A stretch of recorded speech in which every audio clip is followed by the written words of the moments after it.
Hey everybody, Dave DeRocher here from Nashville, Tennessee. Just finished up a volleyball practice, and so you may see that going on behind me, but today I'm here talking about informed consent, and I wanted to focus on this organization, which I'll put a link on the page as well. It's called Restoration Counseling. I learned a lot from researching this organization, as well as studying informed consent through the state of Tennessee.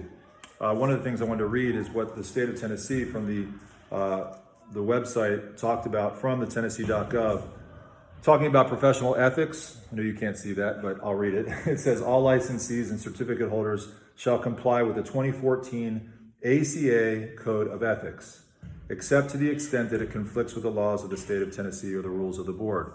So as I was reading that, much of what Tennessee really looks to is the ACA's Code of Ethics, which seems to be really the gold standard of how we're supposed to relate and how counselors are supposed to relate to their clients. I thought Restoration Counseling did a really good job. At first, I didn't see any problems. I thought they really put a nice package together. It comes right out of the gate when you read the agreement talking about HIPAA and just how important it is to be above reproach and that the client is seemingly first place. So I thought they did a really nice job there. The service talked about that there's many different methods that they'll use. Didn't go into details there, which might be helpful, but for somebody who doesn't know what they're using and they might be a little apprehensive, it just says we use different methods. They also talk about how there'll be homework. It's not, everything doesn't happen in the time frame there. You're supposed to go home and put into practice what you're learning, as well as they talk about making sure the relationship is good. And if it is, then to move forward. If it's not, she makes it clearly it says here, I will be happy to help you set up a meeting with another mental health professional for a second opinion. So I thought that was a really nice job. Goes on to talk about social media and email policies, making sure that people know that they're not gonna have their friend request being accepted by the counseling service there, as well as talking about emails, saying if you send a confidential email out, it's not the best, most confidential place to send things or texting. So they said that there's a server, there's people that might see it, so just be aware of that.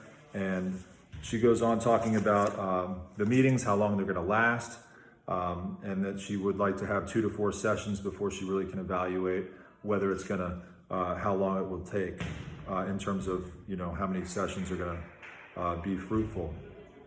They talk about that it's important to make sure you cancel within 24 hours on more of the fee side, and then that goes into the professional fees. She charges $125 flat fee per hour, and she will use a sliding scale, which I thought was great, that she won't, just because of money, she's not always gonna say no, but she does have a standard rate. And the interesting thing I thought is she does not work with insurance companies. She has made it clear that when people come to her with insurance, that they're gonna have to keep the receipts and turn them in. Her contact information is clear, and she leaves clear times to call, which I thought was very professional. And if there's an emergency, the hotlines to call as well. Confidentiality, which is another very important part of informed consent. I thought she did a wonderful job there, talking about the importance of everything that's being said is confidential, unless, like HIPAA says, there's harm that's going to be done to somebody or harm to themselves that it just needs to be exposed. Otherwise, obviously, there's a real issue there that somebody's going to get hurt possibly. So in that case, the confidentiality is not going to, it has to be brought to another professional. But in that, she talks about that she will bring it to that client first and explain that I'm going to have to take this to a higher authority. Professional records, the record keeping, she talked about how they will keep records. She won't release those records without any consent. She will make sure, unless there's some type of a judgment being done by the state of Tennessee, that she won't release those records ever without client consent. So very clear there. She made that crystal clear. Let's see here. Forgive me. The other thing I thought was great, as I wrote down, is she put a whole HIPAA, the whole sheet of HIPAA requirements and what it means to be a part of that and all the standards of HIPAA. And so people have to read through that. She makes it really clear, please read through everything here.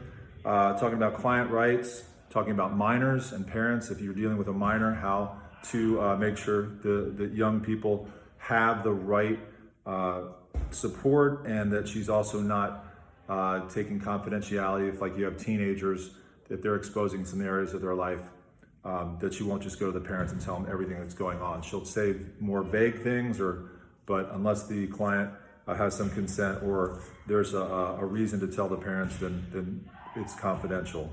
Billing and payments, she made it very clear. You know, if you don't pay, she makes it clear that there's going to be some type of a judgment or a collection service that will be contacting them. And she also makes it clear that you must call before 24 hours, not email and not text. I thought that was interesting. So you have to call and let them know by phone that you can't make the appointments. The do-betters, I mean, it's hard to say do-betters because I'm not a counselor, but just from what I read so far, I thought they didn't talk about the termination in case of an emergency, in case somebody died, in case vacation, sick times, how they deal with that. The length of time was a little vague. Obviously, they have to meet and then they make some judgments on that. Transferring of service. Also, supervisors' involvement. There is no mention of that directly here about how this is all being supervised. I would have liked to have seen a clearer why and the approach of the counselor of how she, or if there's men working there, how they are going to address the clients and their heart behind it. What's the mentality? Let's see. Oh, I have some guests here. Hey guys. Let's see. They also did a questionnaire that was interesting, that was something I thought was really helpful because they could talk about diverse things and diversity, but it was good. It had a lot of questions on there that can help the counselor understand the client. And let's see, one thing that was on there, I didn't know if that was appropriate, is to ask for the gross income. So I don't know if I would ask that right off the bat, if that's important, but for this counselor, she wanted to know the gross income, and maybe that helps her out. Let's see if there's anything else. The things that I feel that my question as I do these, honestly, that was one that stood out, is I thought they did a great job with restoration counseling. I really did. As I looked at it, it would be a place I'd go to, but some of the questions that it just had a little vibe in here to me of it was about money. There's a lot of money, issues in here, and even asking on the sheet how much money you make.